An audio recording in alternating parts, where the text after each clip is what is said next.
Bharatiya Janata party के राष्ट्रीय प्रवक्ता गौरव भाटिया ने प्रेस कॉन्फ्रेंस कर जनता को संदेश संबोधित किया। आइए देखें नृत्य न्यूज की खास रिपोर्ट। सभी पत्रकार बंधुओं को नमस्कार। आज ये प्रेस वार्ता जो नेशनल हेराल्ड का घोटाला सामने आया है और जिस तरह से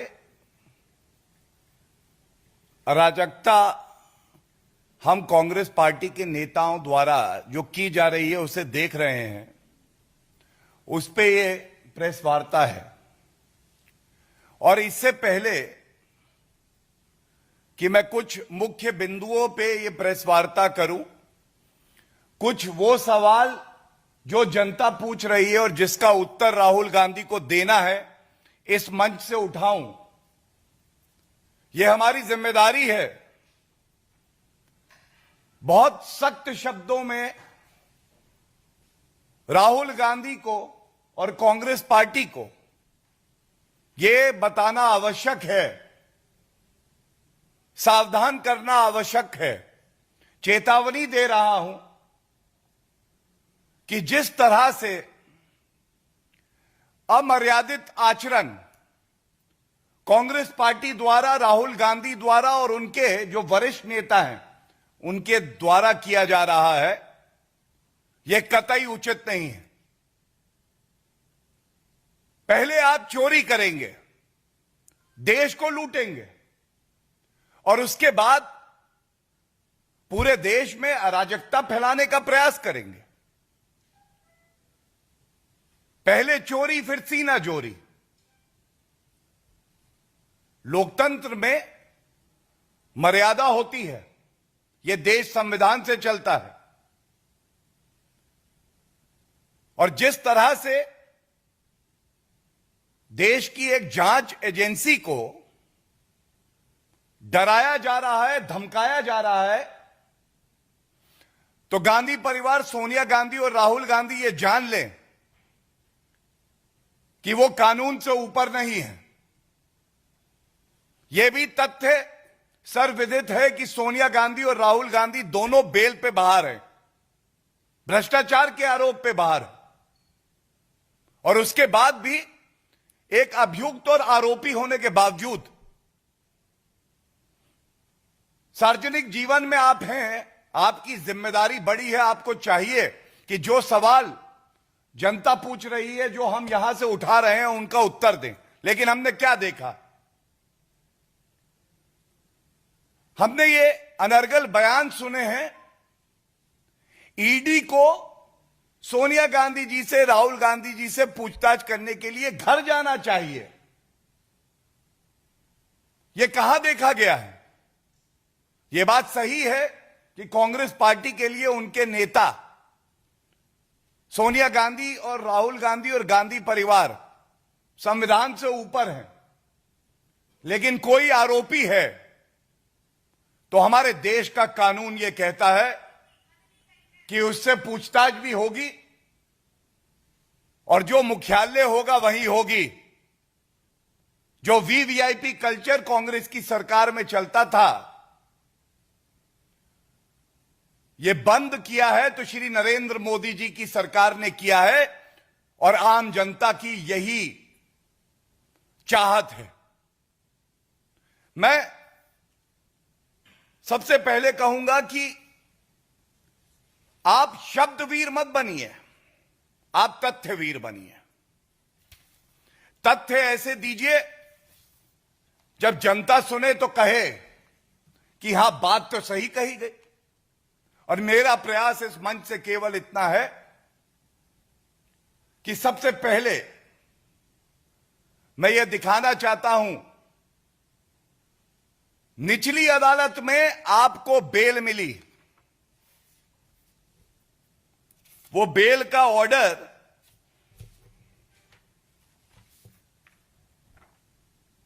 आपको एक आरोपी मानता है। 19 दिसंबर 2015 आप दिल्ली उच्च न्यायालय गए और इस प्रार्थना से गए कि जो मामला चल रहा है ये राजनीतिक द्वेष का मामला है, इसे समाप्त किया जाए, रद्द किया जाए। और मैं समय नहीं लूंगा क्योंकि ये आदेश आज सुबह जब मेरे साथी ने प्रेस से वार्ता करी तो ये पढ़ा।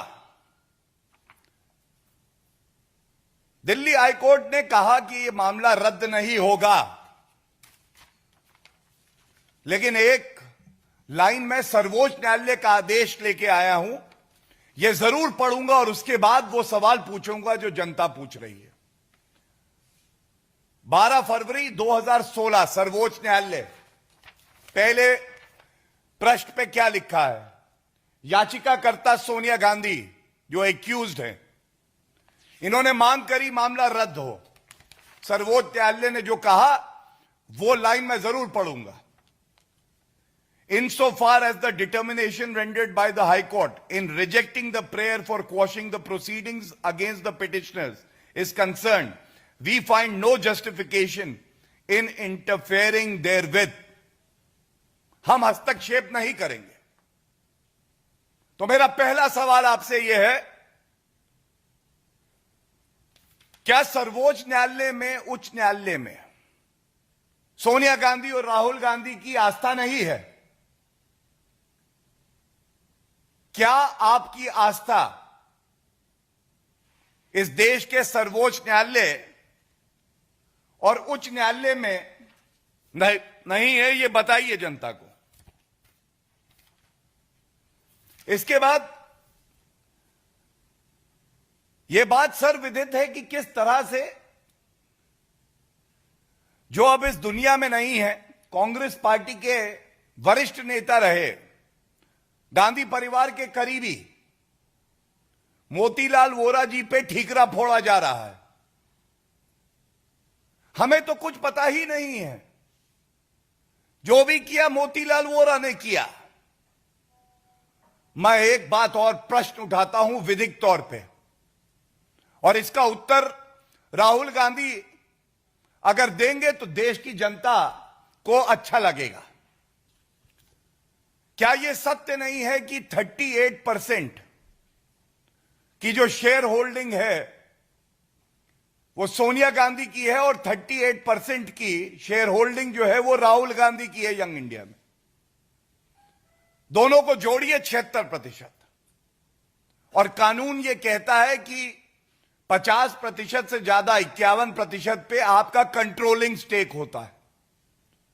कंपनी द्वारा जो भी फैसला किया जाता है वो मेजॉरिटी शेयर होल्डर द्वारा किया जाता है।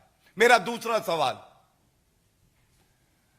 जब कंट्रोलिंग स्टेक राहुल गांधी और सोनिया गांधी का है और गांधी परिवार का है 76% से ज्यादा, तो ठीकरा फोड़ा जा रहा है एक ऐसे व्यक्ति में पर जो आज दुनिया में नहीं है।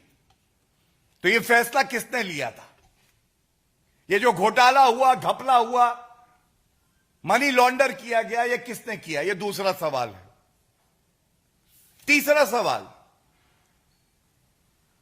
डोटेक्स नामक एक कंपनी है जो 1 करोड़ का लोन, 1 करोड़ का लोन देती है यंग इंडिया को, और यंग इंडिया वो कंपनी है जिसके पास 1 रुपए का असेट नहीं, जिसकी वैल्यूएशन 0 है। मेरा तीसरा सवाल है, राहुल गांधी जी अगर हिम्मत हो तो दीजिएगा, जिस कंपनी के पास 1 रुपया नहीं, 1 असेट नहीं, उसको एक और कंपनी 1 करोड़ रुपया क्यों देती है? कृपया करके देश को यह बताइए। इधर उधर की बात ना कर, यह बता गांधी परिवार ने देश लूटा क्यों? यह तीसरा प्रश्न है। चौथा प्रश्न जो हम चाहते हैं आप उत्तर दें, तल्खी ना दिखाइए, ईडी को धमकी ना दीजिए, केवल चौथे प्रश्न का उत्तर दीजिए। राहुल गांधी की जेब से 1 रुपया नहीं गया। पहली जो किस्त 50 लाख की आई डोटेक्स की, वो उन्होंने पे करा, और जब पे करते हैं तो 2000 करोड़ रुपए की संपत्ति जो है एजेएल की, वो ट्रांसफर हो जाती है यंग इंडिया में। निष्कर्ष क्या है? जेब से 1 रुपया नहीं दिया, 2000 करोड़ की संपत्ति के मालिक, कंट्रोलिंग स्टेक जो 76% मैंने बताया है उसके हो गए। जो 50 लाख दिया वो भी किसी और कंपनी से लिया। ऐसा ट्रांजैक्शन राहुल गांधी जी हमने तो कभी नहीं देखा। कृपया करके उत्तर दीजिए। और पांचवा बहुत बड़ा सवाल है, और इसके लिए कोई बहुत ज्यादा आपको विधिक समझ या व्यवहारिक समझ की आवश्यकता नहीं है। यह उच्च न्यायालय के आदेश में भी आया है कि 2000 करोड़ से ज्यादा की संपत्ति एजेएल के पास थी, असेट्स थे। लोन था 90 करोड़ का। यह बात और है कि एक पॉलिटिकल पार्टी अपने वर्कर से चंदा लेके दूसरी कंपनी को लोन देती है, यह कितना उचित है। लेकिन उसमें ना जाते हुए मैं एक जो बड़ा प्रश्न कर रहा हूं, आपके पास जेब में 2000 रुपए हैं, 2000 करोड़ का मामला इसलिए 2000 रुपए, और 90 रुपए आपको किसी को देने हैं। 90 करोड़ का लोन है, तो आप 2000 के पूरा का पूरा दे देंगे। आप उस असेट को बेच के 90 करोड़ का लोन दे सकते थे, लेकिन नहीं। मंशा क्या थी? मंशा यह थी कि यह 2000 करोड़ की जो संपत्ति है यह किसी तरह से यंग इंडिया में पहुंच जाए। यह मेरा पांचवा सवाल है, और मैं बड़ी जिम्मेदारी से आज यह बात कहता हूं। यह सवाल देश के सवाल हैं। आप ये जो बार बार कहते हैं, मैं आदरणीय प्रधानमंत्री श्री नरेंद्र मोदी जी से नहीं डरता हूं। राहुल गांधी जी, जो आपका ट्रैक रिकॉर्ड रहा है, जो आपके परिवार का ट्रैक रिकॉर्ड रहा है, भ्रष्टाचारी परिवार जिसके 3 सदस्य बेल पे बाहर हैं। कोई राजनीतिक परिवार है क्या भारत में जिसके 3 सदस्य बेल पे बाहर हो?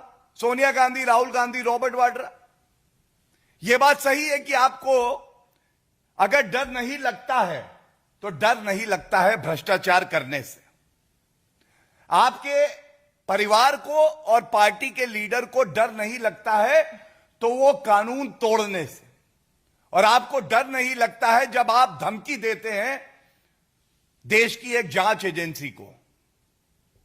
लेकिन यह भी सत्य है राहुल गांधी जी, आपको डर लगता है। आपको कानून से बहुत डर लगता है, क्योंकि अगर कानून से डर ना लगता होता, और आपका यह आरोप है कि राजनीतिक द्वेष से यह सारा मामला चल रहा है, तो आप सबसे पहले एक नागरिक की तरह न्यायालय का दरवाजा खटखटाते, एक आदेश लाते और कहते ये देखो, ये सत्य है, ये प्रमाण है मेरी ईमानदारी का। वो आप नहीं कर पाए। आपको उत्तर देने से बहुत डर लगता है। जब आपसे मुश्किल प्रश्न पूछे जाते हैं तो आप घबरा जाते हैं, तो आप इधर उधर की बात करने लगते हैं। और मैं बड़ी जिम्मेदारी से एक बात कहूंगा, एक नया प्रचलन है जहां जो हमारे देश की जांच एजेंसियां हैं उनके लिए अपशब्द कहे जाते हैं। कहा जाता है कि वो इडियट है, कोई उन्हें पालतू बुला लेता है। मैं कोई गलत शब्दों का इस्तेमाल तो नहीं करूंगा, लेकिन आज मैं आपको एक तथ्यों के आधार पर बात जरूर कहूंगा। जिसको गांधी परिवार के समर्थक और लीडर इडियट बुलाते हैं, उस ईडी ने 1,05,000 करोड़ रुपए की जो अवैध संपत्ति है उसे जब्त किया है। उसने 992 चार्जशीट दायर करी है न्यायालय में, जिससे कि जो देश को लूटते हैं उनको सजा हो सके, और 400 गिरफ्तारी करी है और 25 लोग कन्विक्ट करवाए हैं। लेकिन दुखद यह है, खुली छूट है कांग्रेस में कि आप जांच एजेंसियों के लिए पालतू जैसा शब्द का इस्तेमाल करिए, उन्हें इडियट बुलाइए। और कांग्रेस पार्टी के लिए जो जीनियस है, आप जानते हैं आइंस्टाइन से ज्यादा जिसे समझ कांग्रेस पार्टी वाले कहते हैं है, उसका ट्रैक रिकॉर्ड देखिए। कौन आरोप लगा रहा है? आज राहुल गांधी बेल पर बाहर हैं, यह सत्य है। जनता ने उनको नकारा है। अमेठी का चुनाव वो हार गए, 40 चुनाव वो हरवा चुके हैं। संसद वो जाते नहीं, उनकी अटेंडेंस 40% है। ये है जीनियस। और जो 1,05,000 करोड़ रुपए की अवैध संपत्ति को जब्त करती है, टैक्स पेयर का रुपया सुनिश्चित करती है कि आम जनता के लिए लगाया जाए, उसको इडियट और पालतू बुलाया जाता है। और अभी जब इस प्रेस वार्ता के लिए मैं आ रहा था तो एक आदेश आया ईडी कोर्ट से, जिसमें हमने देखा है कि संजय राउत, जो खुद अभी एक आरोपी हैं, वहां भी ऐसी ही दलील दी जाती है, राजनीतिक द्वेष का मामला है। लेकिन पहले 4 दिन की ईडी रिमांड में उन्हें दिया गया, और आज जो फैसला आया है, न्यायालय ने कहा है कि 4 दिन के लिए और इन्हें ईडी की कस्टडी में रखा जाएगा। और जिसे ये कहते हैं कि ईडी इशारों में काम करती है किसी नेता के, यह अपमान है भारत के संविधान का, न्यायपालिका का, नागरिक का, हर उस व्यक्ति का जिसकी आस्था संविधान में है। और न्यायालय ने आज क्या कहा है, यह बात मैं आपके सामने रख दूं। जो स्पेशल जज हैं, उन्होंने कहा है कि remarkable progress has been made in the investigation Sanjay Raut के मामले में।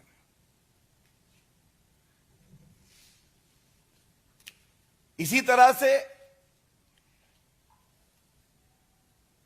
पश्चिम बंगाल में भी हमने देखा है, ईडी ने न्याय संगत कार्रवाई करते हुए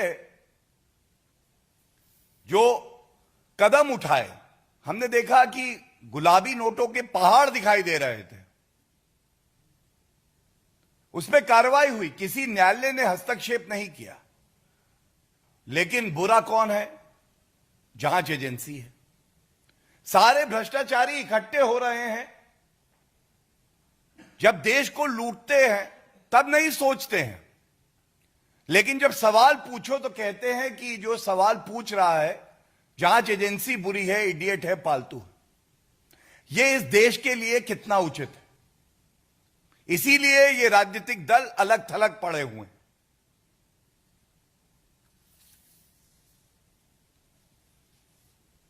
इसके साथ ही मैं इतना कह के अपनी बात को अंत करूंगा। आज जिस तरह का व्यवहार एक आरोपी राहुल गांधी ने दिखाया है, यह लोकतंत्र के लिए अच्छा नहीं है। एक जनप्रतिनिधि की जिम्मेदारी बड़ी होती है। आपको चाहिए जो सवाल हमने यहां से पूछे हैं,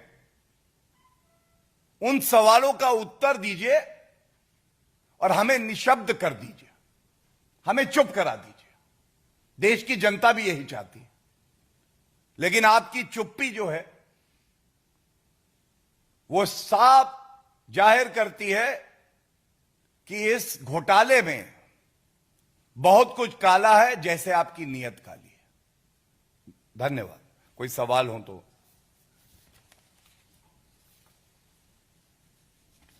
जितनी बातें कहें ये सब तो पब्लिक डोमेन में है।